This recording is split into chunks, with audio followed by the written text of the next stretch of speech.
Hello and welcome to Business Today Television. I'm Siddharth Zarabi, and joining me now is Sanjiv Puri, the new President of the Confederation of Indian Industry and the Chairman and Managing Director of ITC Ltd. Mr. Puri, welcome to the show. This is quite an interesting time that you have taken over, and lots of expectations on the macro front from the new government, and lots of things happening for India Inc. as well. I want you to start by telling us what are the key expectations that companies have from the incoming government? Thank you, first of all, for having me on the show. So we are starting this new phase on a very strong foundation, and the testament to that is the remarkable performance of the economy last year, which grew at 8.2%, and that is so because of a lot of purposeful policy interventions that have happened over several years. So we are starting with a very strong foundation. Given that the policy interventions have yielded results, I think the industry is believes that the reform momentum will continue, and there are several suggestions that the industry has. Of course, these are not suggestions mainly for the government, but many of them are equally for the industry to work on and contribute towards.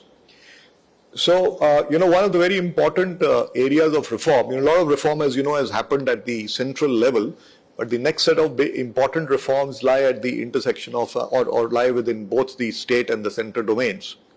So that's where we are saying some platform to get created for building, the consensus around very important sectors of reform like land, labor, power, agriculture, and also fiscal sustainability. The second suggestion is that public capex is been a very productive interventions. Not only is it improving the competitiveness of the economy, but it's also creating its own cycle of employment and consumption. And there is a need to continue that momentum. So we are suggesting a 25% increase in the basis revised estimates. It's now standing at 16.88%.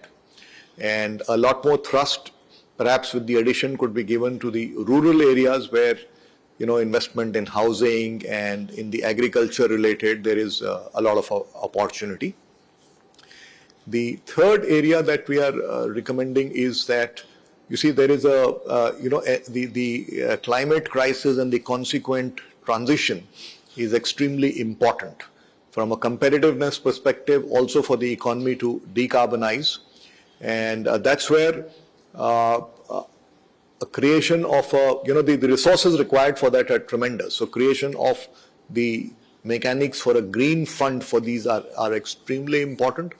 Of course, also we need to unlock the potential of the private capital through the right instruments of incentivization and disincentives, for example, through the carbon market, and also reducing, we also have some friction in execution at the last mile, which is really at the state level. There also, the reform process can actually unlock the potential of private capital. Then, India has a very, very good demographic advantage. So to take advantage of it, I think the investments around health, education, skilling, all that also need to be beefed up. Right. So these are some of the important areas of investment. Of course, this is not a comprehensive list, but I must also call out the sector on the manufacturing area, which is labor intensive. The PLI has created impetus in many sectors. We are also recommending an employment-linked scheme with some outcome metrics to provide impetus to employment-intensive sectors like apparel, toys, garments, tourism, furniture, media, retail, entertainment, and so on, and amongst others. Mr. Puri, you covered a lot of ground. I want to ask you about one thing that's been spoken about. The new government took office, and this is the nature of the coalition. Do you expect that coalition politics could, see the government change its priorities? For example, capital expenditure, infrastructure-led push to more consumer-led? Or do you think these fears are overblown and it will be business as usual? No, I think that given that the past interventions have yielded good result, positive outcomes, and not only from a business perspective, it has also improved the quality of life for people. You know, accessibility of electricity, water, the road system. So all of that have improved quality of lives. It has improved connectivity. So the benefits are visible, and that should, I think, energize everybody towards this process rather than deviating from it. Energize and in fact accelerate. Of course, there will be always requirements, given that there are people sections who do need help. There will always be need for dealing with the immediate, and to that extent, the government also has been quite proactive in the past. The Manrega funds have, for example, last year spent more than what was estimated, and government has always been open and flexible about based on needs. So all those issues also, of course, we believe will get addressed, but directionally, to go the path of strengthening the productive capacity of the economy and creating a virtuous cycle so that the economy is on a more sustainable growth path, I do not see, I believe that the experience of the past should energize and motivate everybody to go forward in that direction. Mr. Puri, what about rural demand? It's been a bit of a concern, and there have been ramifications beyond business balance sheets also. Do you feel the need for the forthcoming budget to actually take specific measures for boosting rural demand further than what it has been trending at? So, of course, all the investments that are happening for inclusive growth will certainly create good quality of jobs, and in turn that will fuel further demand. So specifically on rural, I think I already made a point about having a higher share of investments for rural infrastructure, housing, agriculture related amongst other areas. That's one. Second is the continued focus on agriculture and to deal with the issues of productivity and to deal with the issues of resilience, because it's also vulnerable to climate changes. There are some interesting facets that were also mentioned in the the interim vote on accounts, like creating some integrated clusters for certain areas of agriculture. So those investments should provide further impetus. And the third piece is when we are talking about the social infrastructure, I think equally there should be a lot of focus on rural, so that the people there also get empowered to benefit from the opportunities in the larger economy. And these are, skilled resources industry needs, skilled resources industry needs for its growth. So a lot of focus on health, education and skilling for rural. In fact, there is one idea that is being proposed, is it time now to create some, integrated rural developmental hubs, which can be in proximal to a cluster of villages, where there is ease of traveling because of connectivity. People can come, avail of the services and go back. And it could, of course, be in a phygital model. There could be something physical, something digital in a hub and spoke model, so that efficient delivery of some of these facilities are available to rural India. So I believe all these three pieces will ultimately put the rural economy on much stronger wicket. Mr. Puri, the services sector is one of the largest contributors to employment, and especially employment at the entry level. The past couple of years, and including this year, have been extremely significant from a services perspective, including in the travel, in the hospitality segment. Given its importance in job creation and also contributing to foreign exchange earnings, among so many other things, is there anything that the services sector requires, and you have very extensive experience of this sector yourself, from the budget?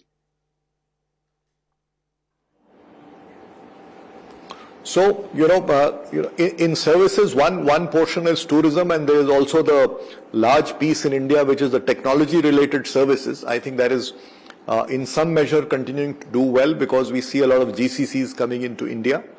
Though the export of IT services has been a little muted because of the challenging business environment in the West.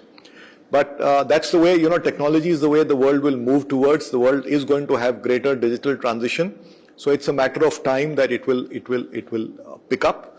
And there are also opportunities emerging from newer areas like AI there, where CII is also mounting a mission for responsible use, a suitable regulatory framework that enables responsible use would be something that would help us move in the right direction. Yes, coming to the area of tourism, yeah, it is a very buoyant industry at the moment. It's very buoyant, and I think the potential is far more than what we have actualized so far. So it's the right time to provide a further boost to this, because it's also a very employment intensive industry. So one of the suggestions is to give infrastructure status both at the center and state levels to reduce the cost of capital, and also to kind of make the cost of doing business easier. You see, this is an industry that creates a lot of micro enterprises. A lot of individuals can participate in this, right? So that is one piece. The second is that there is this idea of developing a number of center of excellences, and with better connectivity and a better ecosystem in the center of excellences, we can kind of promote much more tourism. And given what all India has to offer and the infrastructure that's already developed, and the interest towards India now, globally there's a lot of interest in India, I think it's the right time to also mount a global campaign on incredible India. So these are some of the enablers that could provide further impetus to this industry. Mr. Puri, since you spoke about the IT sector as well, I want to get in a question. What's the sense that you are picking up? What are your colleagues in your IT side of the business telling you with regard to global demand, overseas demand, at least from the major countries that where our IT sector is dependent on for business? What's the outlook there that you can share with our viewers? See, I think it's not at the moment, if you talk about it immediate, it does not appear to be particularly buoyant, but I would believe that it's in some time it will pick up, because digital transition is the way the world is going. It is essential for competitiveness. So it is also essential for reducing cost of doing business overseas. And therefore, I believe that the journey will continue. Right now, immediate terms, it's perhaps a little bit not as buoyant as it's a little bit subdued, let's say. But it will be, I'm sure it's going to pick up going forward.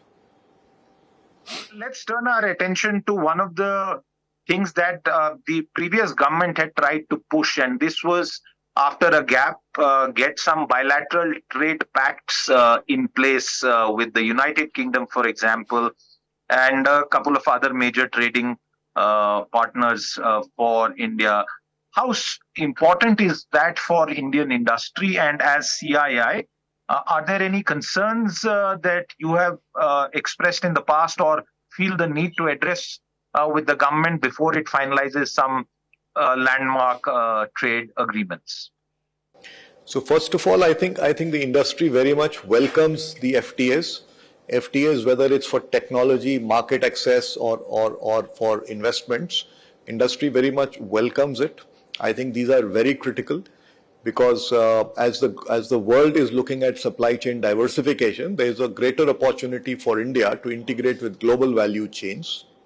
And we are seeing early signs of that, but we are still a very small percentage of that, and immense opportunity is available. So FTAs certainly help in that respect. Besides, making our own ourselves competitive, whether it's at the national level or enterprise level, making ourselves competitive. I think FTAs are extremely important. Yes, in every FTA there are some areas that need to be negotiated, though that's a natural process. So that I won't get into that right now, but really to say the industry welcomes it, and I think for the countries that we are in discussion, it's going to be a win-win, because the world is also looking at supply chain diversification. Mr. Puri, as we wind down the conversation, I want to ask you about something that has figured in our previous conversations as well. this is perhaps the tax rationalization demands that we are seeing, especially from middle class India.